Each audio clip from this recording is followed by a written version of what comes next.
Don't call it a comeback. It was dark, now the sun back. Whoa, what's good, man? Alright, whoa, what's good, man? My name is Flimlo. Alright, whoa, what's good, man? My name is Flimlo Raps. Wanna welcome y'all back to This Week in Last Chance U. This is the weekly series where we discuss recent notable news from within the Last Chance U universe. Now, we missed last week as your boy took a little break. I dropped a little vlog explaining why, but I'm back today and I feel really goddamn good, baby. Let's get it. Now, before we jump into it, let me give a quick alert to the OGs, man. If you watched Last Chance U season 3, and I'm assuming you did if you're watching this video, your boy Daniel Barwick sent your boy Flimlo a little gift. That's what's up. Now, I've been sitting on this for almost a week now, waiting to make this video, and we're gonna open this up at the end to see exactly what we got inside. So if you're interested in that, make sure you're sticking around to the end. All right, here we go. In today's video, we got news on Coach Brown, Rakeem Boyd, and Dakota Allen. Without further ado, y'all already know what time it is. This Week in Last Chance U. Cue the Wayne.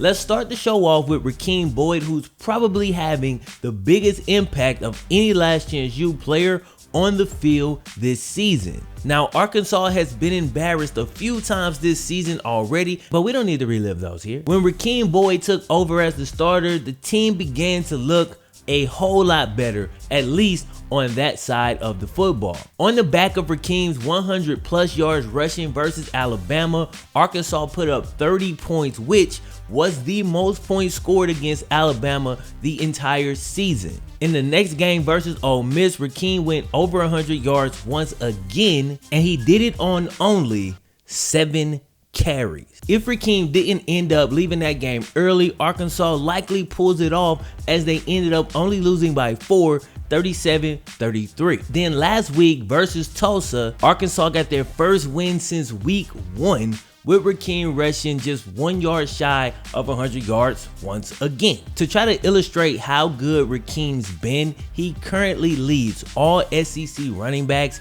in yards per carry. Not only that, but he's showing off his versatility as he also leads all SEC running backs in receptions and yards after catch. To put it simply, Rakeem Boyd is on another level right now. Another Last Chance U player and fan favorite who's also making a huge impact on the field, Dakota Allen. Texas Tech recently thrashed Kansas, and Dakota once again led the team in tackles with 7. Dakota now has 52 tackles on the season, and we're only a little over half of the way through this thing. And the best part, dude continues to do it all with positive vibes, and that's really what made him a fan favorite in the first place. And he's staying focused and level-headed even through his newfound success. And as I say, pretty much every single time I cover Dakota Allen, he seems to have one of the brightest futures of every single Last Chance U player ever. All right, now for our biggest story of the day, I'm not gonna lie, this one may enter spoiler territory for you guys. I'm gonna give you a timestamp. If you want to skip this, you can. Doesn't give an outcome to a game, doesn't give a score. Those were the criteria that people gave me. But the thing we're about to cover is gonna be detailed in Last Chance U season 4. Like, I'm 100% sure. I'm not gonna give every single detail that I have, but I'm gonna give you enough to know what's going on. If you wanna check it out, check it out. If not, I'm doing all this talking so that you could use that damn timestamp to skip over this story. All right, if you're still here, let's do it. So Coach Brown is known to flip out, but a couple games back, he took it too far, and the refs decided they'd had enough and they ejected him for the game. Now, this ejection also came with a suspension for the following game. So I'm not sure what he said to him, but knowing Coach Brown, he probably deserved it, right? Now, he did issue an apology after being ejected and suspended. Here's what he had to say. To our fans and followers, I want to apologize for my actions, but I won't be able to coach the next game due to being suspended. So like I told my team, I screwed up and I let y'all down. Don't do the crime if you can't do the time.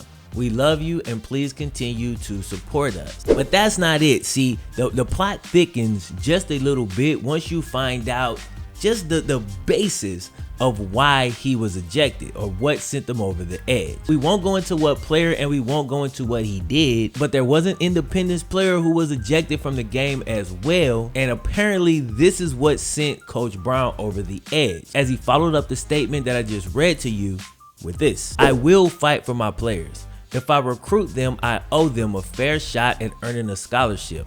I had a kid ejected for what I feel is an unfair rule, so I fought for him.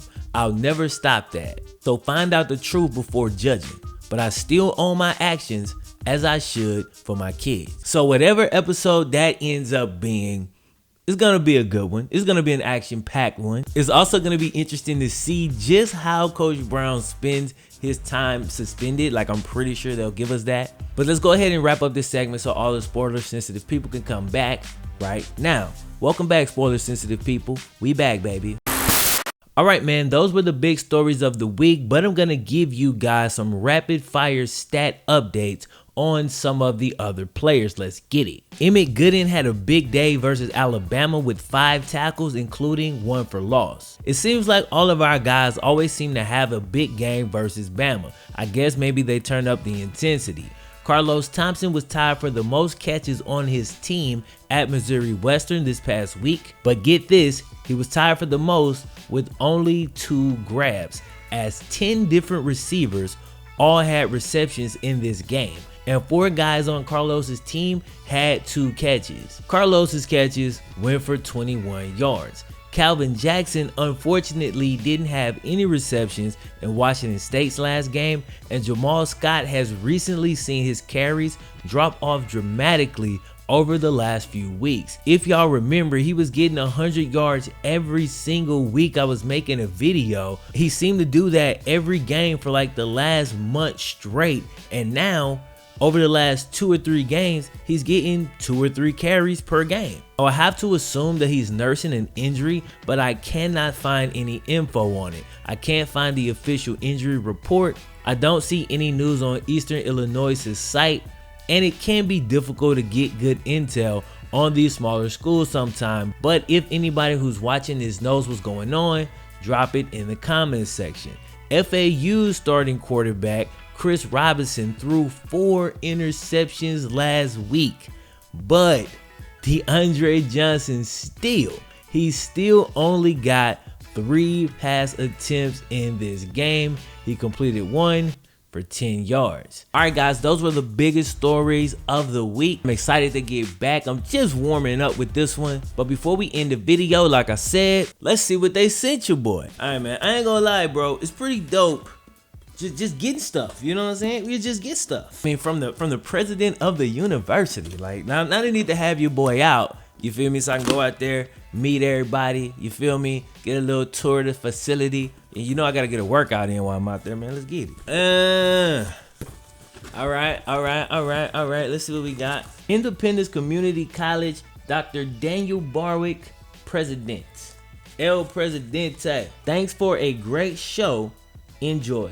Best, Dan. Now, I don't know if this is like what he sent to everybody who was actually on the show Last Chance U, or if he means my show This Week in Last Chance U. I'm gonna just take it to mean that, because that's more personal. It feels better. And also, your boy. I haven't even looked at it yet. Let's see. Got an indie t-shirt, you feel me? I got some indie swag, so I'll be rocking this in the next Last Chance U video. Y'all already know what it is. So Mr. Daniel, if you're watching this one, man, appreciate you. Now it's just time to bring your boy out. Let me get the tour, man. Let me get the tour, all right? All right, man, so that's gonna do it for the video, but thank y'all for watching, dog. Just a quick update on where I've been and what been going on with me. So as most of y'all know, I took last week off and it felt hella refreshing. I got super sick for like 2 days during that process. I don't know if I was rebooting my system or something. I don't know, but I feel good now. So I'm back, I'm energized, and I will be slowly mixing in some new types of content in with the old types of content that you probably actually subscribe for. I'll try a few things out, different vlogs when I do different things. I've got some stuff planned. I got some cool story videos coming up soon as well. I'm basically just recording this to let y'all know, man, yeah, I'm back. Thank y'all for rocking with me, sticking with me through all of my little, my stuff. It's much appreciated, man. If you somebody that support the channel all the time, dog, just, thank you. If you happen to be brand new here, man, don't forget to subscribe. Also, click the thumbs up button if y'all dug the video. I'm gonna let you next time. My name is Slim Low Raps. One. Yeah, I'm no quitter, 'cause I'ma go